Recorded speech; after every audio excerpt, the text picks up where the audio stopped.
This is JP with Political Pop Culture, and this is my take.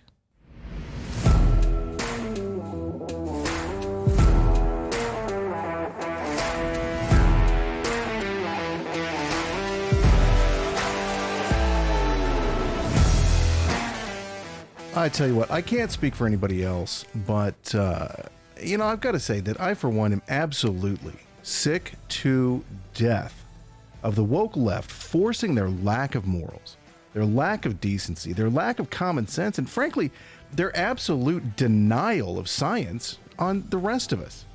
Today, we have another stupid story, another stupid example of what happens when you allow these trans minorities.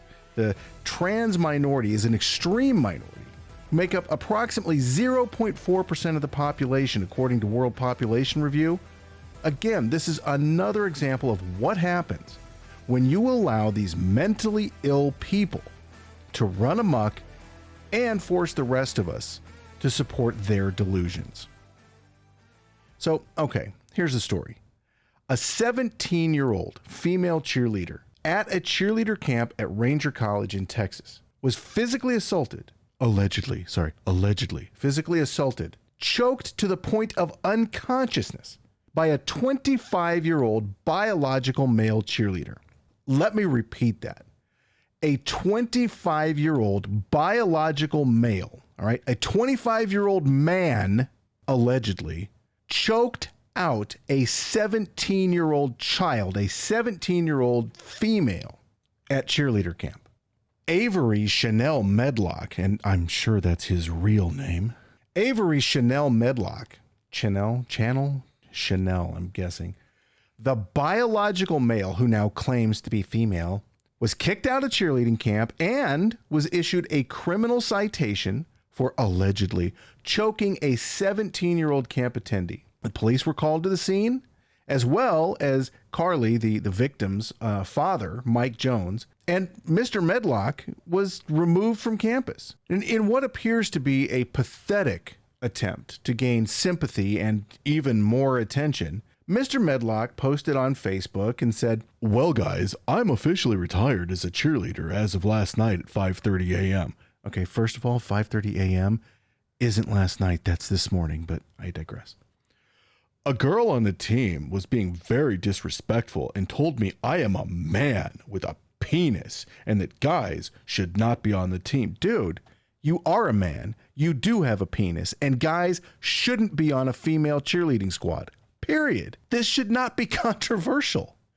Anyway, let me get back on with Mr. Medlock's comments here. "I stood up for myself, and she called her mom and dad because she was scared I stood up for myself." No, dude, she wasn't scared that you stood up for yourself. She was scared because you choked her out. You assaulted her. You attacked her. You're a grown man pretending to be a woman, and you attacked a child.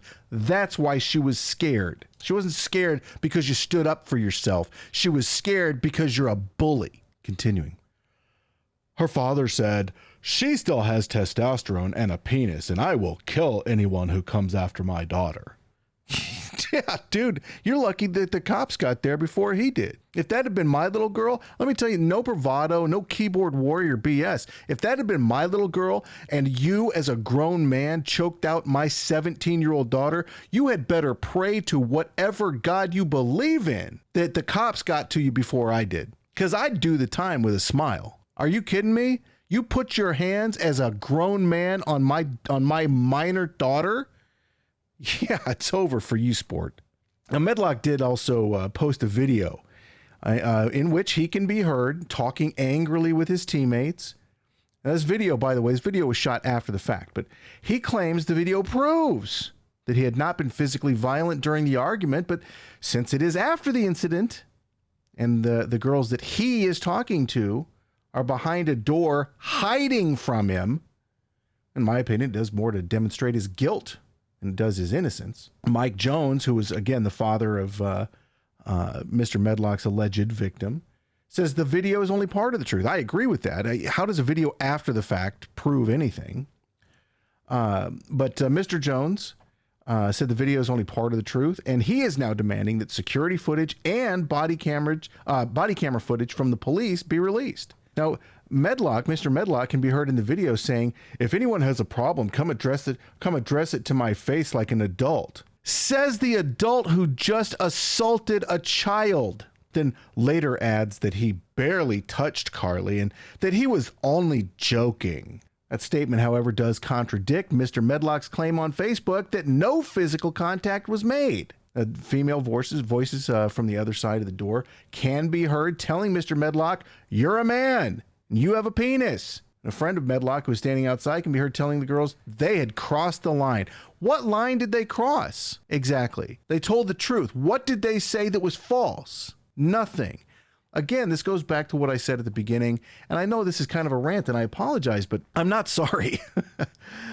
This goes back to what I was saying at the beginning. We should not be forced to feed into the delusions of these people. You want to put on a dress and pretend to be a woman. Hey, you know what, sport? That's your deal. But I don't have to pretend you're a woman. It's not my job to pretend you're a woman. So if that's what you want to do, great. But don't expect me to play your game. And don't expect me to be forced to call you by your chosen pronouns. I don't give a crap what your pronouns are, pal. Now, if you want to change your name and be called Avery Chanel, you know what? Fine. I'll respect that. I'll call you Avery Chanel, but I am not going to call you her or she because you're a dude.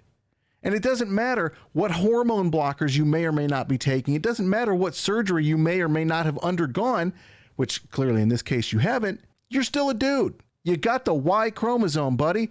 Sorry about your luck. Now, getting back to the story here. Mr. Medlock insisted that the problems were started by Mike Jones and by Carly, who was, of course, his victim, and that he was being targeted because of his gender. This is what he said. They knew that I was trans. They knew that I was different from all the other girls. Yeah, you're different from all the other girls because you're a man. Anyway, sorry. They knew that I was different from all the other girls. It wasn't a big deal until her dad came up there and made a scene, he said. Obviously, it was a big deal. It was a big deal because somebody made a comment that you didn't like, and so you responded by losing your temper and choking out a child. That's what happened. You can say that it was Mike Jones's fault and it was Carly's fault, but clearly, you were the adult, you were the one who should have been responsible, and you weren't. Now, obviously, Mr. Jones's account of the incident was completely different. He wrote on Facebook that he was called by his daughter at 1 a.m. She was terrified and had barricaded herself behind a door with some teammates. And this was after Mr. Medlock had allegedly choked her out. Several of Carly's teammates do corroborate her account of the events. In his Facebook comments, Mr. Jones said, "I ask you, what would you have done when receiving a phone call at 1 o'clock in the morning from your daughter stating they'd locked themselves in the room with other girls after this person said, 'You want to fight?' and proceeded to put their hands around my daughter's neck?" Look, the bottom line is there are no winners in this situation. Clearly, Carly said something inappropriate, which set Mr. Medlock off. And Mr. Medlock, instead of handling the situation like an adult, which he is, instead chose to put his hands on a child. They're both wrong. The difference is that Mr. Medlock is egregiously wrong. So what's the moral of the story?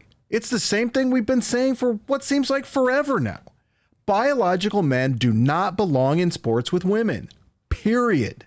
Now, maybe if we started treating the root of the mental problem that causes a man to believe he's a woman, instead of treating the symptom, we could make some progress and actually get these people the help they need to be well. And for everybody out there screaming about trans rights, that's what you should really be screaming for. You should be screaming for them to get the mental help that they need instead of normalizing barbarisms like hormone blockers and mutilating surgeries. Look, that's it. That's my take. Okay, fair. It's more like a rant today. But there you go. I'd love to hear your take. Let me know what you think in the comments below. You can also let me know what you think by joining the cult at Pol Pop Cult on Facebook, Twitter, and Rumble. Thank you for listening.